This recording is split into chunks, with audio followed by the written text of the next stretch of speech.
तीन रथर हेब दक्षिण मोड़ गुंडीचा मंदिर सिंहद्वार सम्मुखें तीन रथ को नाकचणा द्वार निकट को निया परंपरा अनुसार महाप्रभु सिंहद्वार दे आड़प मंडप विजे करथिबा बेले नाकचणा द्वार दे बाहुड़ा यात्रा रे बाहरी थांती। सकाळ धूप पर रथ को आज्ञामाल विजे तीन रथ को नाकचणा द्वार निकट को टणा प्रथमे देवदलन रथ और पर नंदीघोष और शेष तालध्वज रथ टणा। गतकाली अनुष्ठित हो हेरा पंचमी नीति विधि परंपरा पूर्वक आड़प मंडप में विराजित महाप्रभु को दर्शन करने महालक्ष्मी श्रीगुंडीचा मंदिर को विजे करथिले। संध्या आरती पर विमान और पटुआर रे महालक्ष्मी श्रीमंदिर बाहरी गुंडीचा मंदिर अभिमुखे यात्रा करथिले। नंदीघोष रथ निकट में महालक्ष्मी पहुंचवा पर पति महापात्र सेवायत कर्पूर बंदापना बलिता बंदापना चाउल बंदापना इत्यादि करथिले। भोग जोगु टेरा पड़िथिबारु महाप्रभु को देखा न पाई अभिमानिनी महालक्ष्मी नाकचणा द्वार दे प्रस्थान करथिले। या परे अभिमानिनी महालक्ष्मी नंदीघोष रथर चक भांगी बड़दाण्ड दे हेरा गोहिरी साही दे श्रीमंदिर भितर को प्रस्थान करथिले।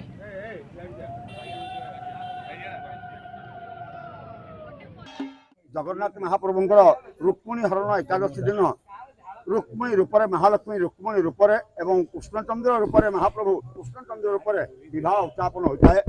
विवाह पर महाप्रभु गुआली बुली था। गुआली ठीक 2 दिन पर स्नान यात्रा अनुष्ठित होता है।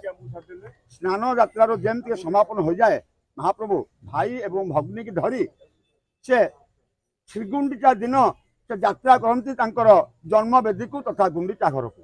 महालक्ष्मी आज जो हेरा पंचमी जो दिन अच्छी श्रीगुंडीचार पंचम दिन में हेरा पंचमी भी अनुष्ठित होता है।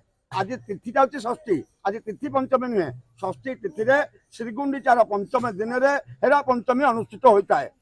आमर एपटे संध्या जो पूजा बस महालक्ष्मी सिंहद्वार दे रथ खोला को आस बर्तमान महालक्ष्मी रथ खोल पहुँचले।